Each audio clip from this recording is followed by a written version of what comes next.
Pharrell Williams here with ARTST Talk. Beware, I'm here with the one and only Tony Hawk. That was my epiphany, that I'll do this at all costs, even if I get hurt. You've got to be unafraid of the winter to know that you'll reach the summer. People said I cheated because I ollied into my airs. I was like, yeah, that's how you get height. We woke up every day trying to find like a mini half somewhere. Right. The high that I go for is when I land something new. That's not really selling out. That's called being successful and being a pioneer. I stand by it, you know what I mean? Like, I'm not gonna put my daughter in danger. Yeah. I'm not careless. Oops. Tony Hawk is without a doubt the biggest name in the history of skateboarding.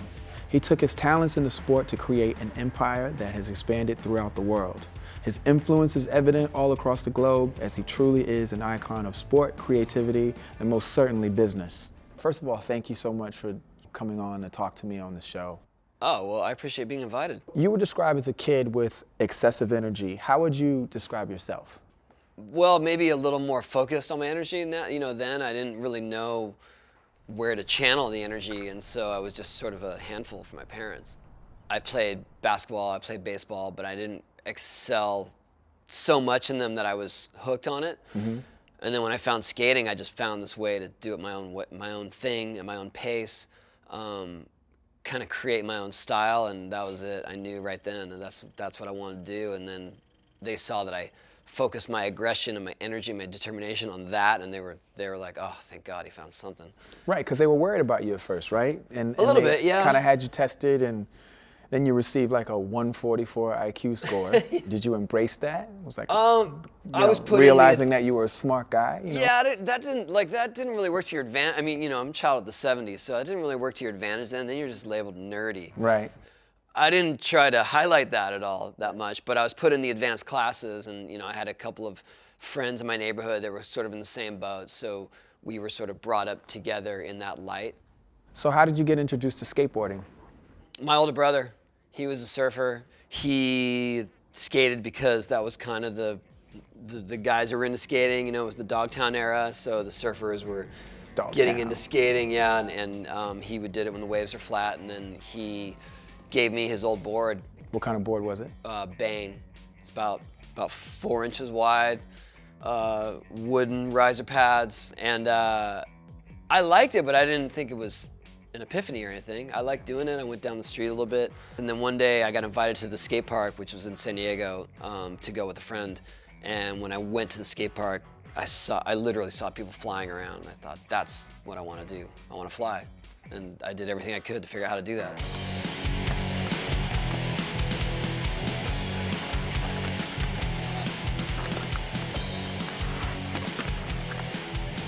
It was funny because when the first time I got hurt really badly, I got a concussion, broke my teeth, hospital, my parents got called, they picked me up, and I knew right when I woke up that I wasn't gonna quit. I was gonna keep doing it. I was gonna come back at it. That was my epiphany, that I'll do this at all costs, even if I get hurt. That's what I avoided as a kid. Yeah. I always avoided the tricks that easily got you a concussion. But you skated. Yeah, for sure. Yeah, well, you can't escape injury completely if you skate. So how quickly did skateboarding become a competitive thing for you? Pretty much within the first couple of years, because the only way that you got noticed or you got to try anything new in skating was to go compete. There was no YouTube. You couldn't get sponsored through videos. It was about how you competed. That was it. And what you did on your board. Yeah, and if you can do it under pressure. Yeah, doing it when everyone's watching. Yeah. Really good. Yeah. Yeah. I mean, it's kind of like nowadays with music. You got to perform well live. Yeah. Or you're not going to sell albums. Yeah, you're done. Yeah. When I was a kid, you guys would come to this place called Mount Trashmore. Yeah. Down in Virginia Beach. Yep. And I would just look as if literally we had angels just flying around because you guys were doing the craziest. I mean, do you remember the McTwist? Yeah, of course. I mean, that was a super highlight of my childhood, is watching you do those tricks. Awesome. What's funny is I think Trashmore, that was in the mid '80s when skating was just starting to take off a bit. That was the first time that we really had sort of rock star status in terms of the crowds and the hype. The fences and people trying to climb over and get autographs and stuff, and I had a blast there. If you hadn't found skating, what do you think Tony Hawk would be doing now? I was always into computers early on. I mean, I played violin for a few years of my life up until I started skating, and I thought that I had to make a choice in terms of hobbies, and so I cut out playing an instrument altogether from my life, which I regret. But I thought, oh, I'm doing this now. This is my extracurricut activity. I don't have any time for anything else. Yeah, it wasn't a bad choice. It wasn't a bad choice, but I'm always jealous of people that can play music. I got into computers really early and video editing. When my career kind of took a downturn in the early 90s, I bought a whole editing system and I started doing freelance work, and I thought that was going to be my career. It was hard because I found myself like trying to have a job and I just wanted to go out and skate, but there was no one paying me to go skate anymore. Vert skating, it sort of lost it, like some would say it lost its cool. I'm going to say maybe it lost its way. Why did you stick to vert skating? My perspective on skating in general back then, you either skated pools or you skated freestyle. Freestyle was, pirouettes and like dances. I remember that when like the guys would be on two boards at one time. Yeah, all that stuff. And so I wanted to be cool. I wanted to, do the hardcore thing and skate vert. So I skated vert.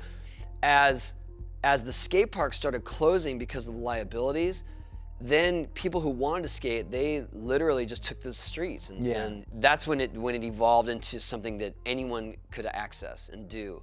And by that time, I was already made my way as a vert skater. I had my own setup, my own vert ramp, and so that was, I think a lot of the reason that people were street skating is because they didn't have access to the ramp. See, that's a good point, because I remember that was like what we woke up every day trying to do, find like a mini half somewhere, where we could sort of feel that, that half pipe feeling. In my realm, I still have my ramp, so that's what I was still focusing on. Of course, I went out street skating and did it with those guys as much as I could, but I was already sort of set in my style, and so it was hard to break out of that. And I'm still happy over here on this radius.